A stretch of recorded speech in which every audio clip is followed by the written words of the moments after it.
If you've been researching insurance adjusting, you've probably thought, is getting an adjuster license actually worth it anymore? Between licensing costs, competition, AI tools, and changes in the insurance industry, it's a fair concern, especially heading into 2026. In this video, we're going to break down the real pros, cons, costs, and career paths so you can decide for yourself whether becoming a licensed adjuster still makes sense.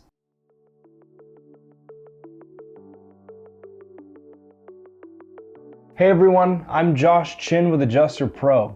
If you're new here, we help people understand what it actually takes to become an insurance adjuster without the sales hype.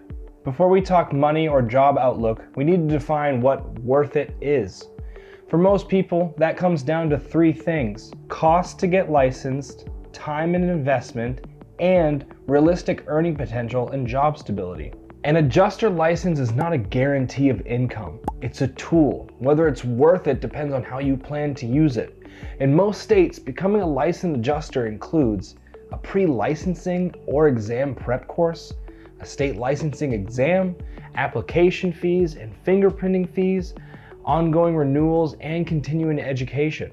For most new adjusters, total startup costs typically land somewhere between a few $100s to over $1,500, depending on your state, the license type, or whether you pursue reciprocity or multiple states. So from a purely financial standpoint, the barrier to entry is still relatively low compared to many other careers. On one hand, insurance claims aren't going away, weather events, property losses, and auto claims still require human review, and licensed adjusters are still legally required in many situations. On the other hand, competition has increased, technology and AI are helping with parts of the process, and not every licensed adjuster gets consistent work. In 2026, the adjusters who tend to succeed are the ones who treat it like a profession, not like a quick side hustle. People who are willing to learn systems, documentation, and compliance. Also, understand that slow periods are part of the industry. There are different types of adjusters as well. Independent and staff are very common.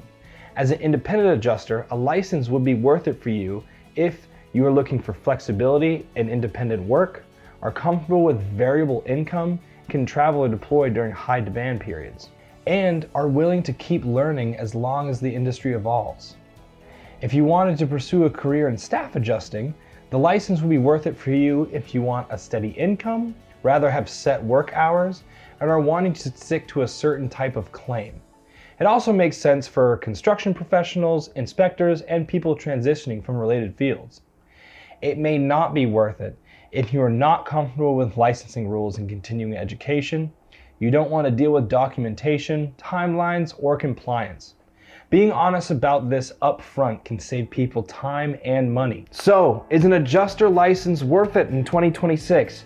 For the right person, yes. For everyone, no, and that's okay.